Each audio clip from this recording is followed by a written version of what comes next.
Latvijas valstī 18. novembrī 107 gadi.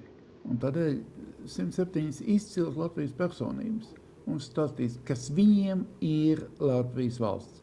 Šodien to stāstīs Zinātņu akadēmijas viceprezidents, Latvijas universitātes profesors, kardiologs Andrejs Ērglis. Andrej, kas tev ir Latvija?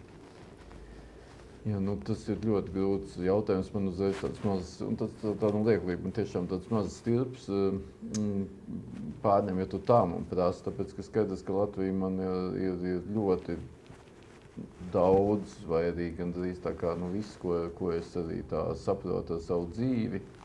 Un tas, es domāju, no dažādiem aspektiem. Un viens, protams, tā ir mana ģimene, tā ir mana mamma, tas ir mans tēvs, tā ir mani bērni, mazbērni, tagad ir mani vecvecāki, mani draugi noteikti, mani kolēģi noteikti.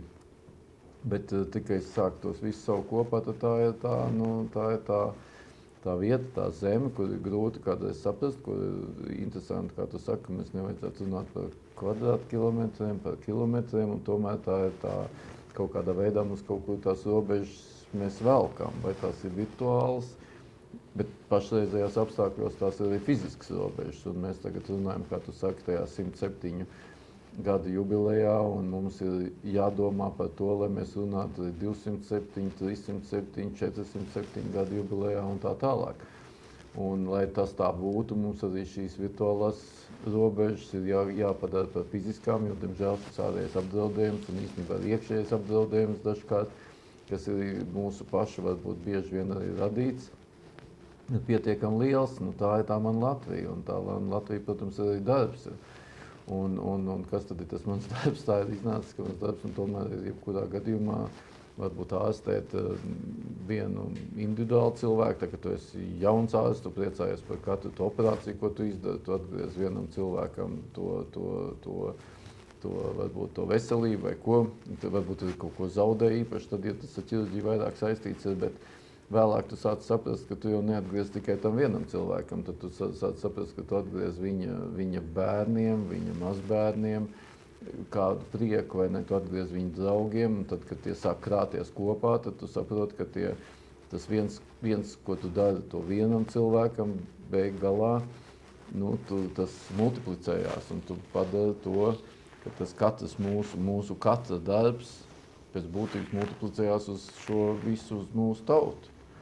Un tad tu saproti, ka gal galā tu jau esi atbildīgs arī par savu veselību. Mēs esam katrs atbildīgs par savu veselību, un kāpēc mēs esam atbildīgi? Tādēļ, ka mēs caur savu veselību nodrošinām mūsu apkārtējo veselību, labklājību, kas ir principā veselības universālā definīcija. Un tas, kas mums ir ļoti, ļoti, ļoti svarīgi, ir tas, ka mēs esam ārkārtīgi, un Latvija vienmēr ir bijusi, un jūs atceraties, ko Kronvalds aicināja, un Latviju brauciet jūriņā. Tas nav stāsts par to, ka jums jābrauc ar kuģi. Latviju brauciet jūriņā, tas asociējās arī man ar Dulo Dauku, ko man vecmāmiņa arī bieži vien kaut gan teica, ka tur beidžam, tur kaut kāda, tur bija tāds literārs tās lietas un tāds, bet tas ir viss, kas jums ir aiz apvāršana. Un latvieši un Latvija, un tas arī ļoti īpatnējs jautājums, kādā mēs esam, bet mēs esam latvieši. Vienalga, kāds mums ir ģenētikas tās varbūt, un varbūt tās saknes, bet tie, kas mēs uztveram Latviju kā, un kas runā latviešu valodā, tie ir latvieši, neatkarīgi no jebkā. Ir vienmēr domājuši arī globāli, mēs esam ļoti daudz braukuši, mani draugi, ļoti labi kolēģi, mans brālēns Pauls, un kas strādā Amerikā, man viņi ir Latvija, tāpēc, ka viņi milzīgi daudz dod Latvijai. Un tā ir Latvija, tā ir Latvija. Mūsu zinātne, ko mēs strādājam kopā, es tagad arī satiku, es jau dažus vairs neatpazīstu pēc vairākiem gadiem, ko mēs neesam tikušies, man draugi Vācijā un Austrālijā, un Andris Saltus, mums skolotājs, viņš dzīvo Latvijā, viņam Austrālijā, Melburnā 90 gadu, bet viņš ir tik daudz devis Latvijai, viņa kundze Viti devis mūsu izpratnē, tā man viss ir Latvija. Latvija neaprobežojas, ir tās fiziskās robežas, kas mums ir ļoti, ļoti jāsargā. Latvija neaprobežojas ar šo vietu tikai. Īstenībā man kādreiz saka, jūs tur izmācījāt to ārstu un to ārstu. un viņi aizbrauc prom un tagad strādā citur. Jā, es saku, bet tā ir mūsu maigā vara. Tā mēs izplešamies Latvijā. Bez katras uzstāšanās, piemēram aizbraucot un bieži vien īpaši uz Āziju, kur varbūt tās citādāk man tie Japāņi vai tie korejieši un kādreiz tie ķīnieši agrāk vairāk vēl, tad viņi teica, es ar tu nesen biju pie jums, es saku, kur tu jūs bijāt, Londonā vai vēl kaut kur, viņi jūs uztver pa eiropiešiem, jūs kā Latvija pārstāviet Eiropu, jūs pārstāviet reģionu, ja, un ja runā par pētniecību, tā jau vispār īsti nav robežas, un pētniecība, kas ir mūsu tāda, tad mūsu, varbūt visu tādu lielu tādu dzīves sastāvdaļa ir absolūti globāli, jo tas nav iespējams. Mēs nedrīkstam kļūt provinciāli. Mēs ļoti priecājamies par filmu Straumu, mēs priecājamies par mūsu olimpiskiem čempioniem, mēs priecājamies par daudzām citām lietām. Tas, kas man mazliet sāp, ka mēs medicīnu nepadarām par savu kodu, par savu kultūras kodu, faktiski pat ne medicīnu, tas nav pareizi, savu veselību. Mēs nepadarām par tādu savu kodu, par ko mums ir nevis jāmēģina kritizēt, nevis jāmēģina atrast, kādu vai kādu, kas ir, protams, arī svarīgi. Bet mums ir jāpadara par savu kodu, kas nosaka tautas izdzīvošanu lielā mērā, tāpat kā izglītība un drošība.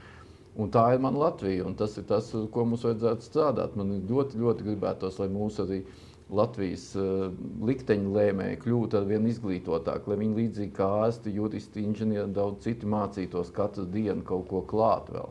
Un tas ir tas, kādā veidā es to redzētu, un mācoties, atzīstot savus kļūdas un mācoties, bet pa īstam mācoties. Nevis tikai nodarbotos ar operatīvām lietām, respektīvi visu laiku izgudrot, lai nebūtu jāiet dziļumā. Tas ir tas, ko es ļoti bieži redzu Latvijā, ka mēs tas nav Latvijā, tas ir visā pasaulē, ka mēs visu laiku atrodam kaut kādas sīkas lietas, ko šodien izdarīt, lai nebūtu jāiet un sev drusciņi jāpamoc un jāiet dziļumā. Tas, ko, piemēram, tu dari visu laiku, un es esmu arī redzējis arī tavu evolūciju, un tāpat kā tu manējo, kā tas ir mainījies. Un tad, tikko jūs sākat iet dziļumā, jūs pēkšņi pavisam citu apvāršņu parādās. Tas ir jautājums par mūsu izglītību un daudzām citām lietām. Tā kā es vienkārši domāju, ka mēs pirmkārt esam ārkārtīgi labi, mēs esam kļuvuši par ļoti labklājīgu valsti. Bija tas Lenards Merija, Igaunijas prezidents, ka viņam prasīja, jums atradu narkotikas.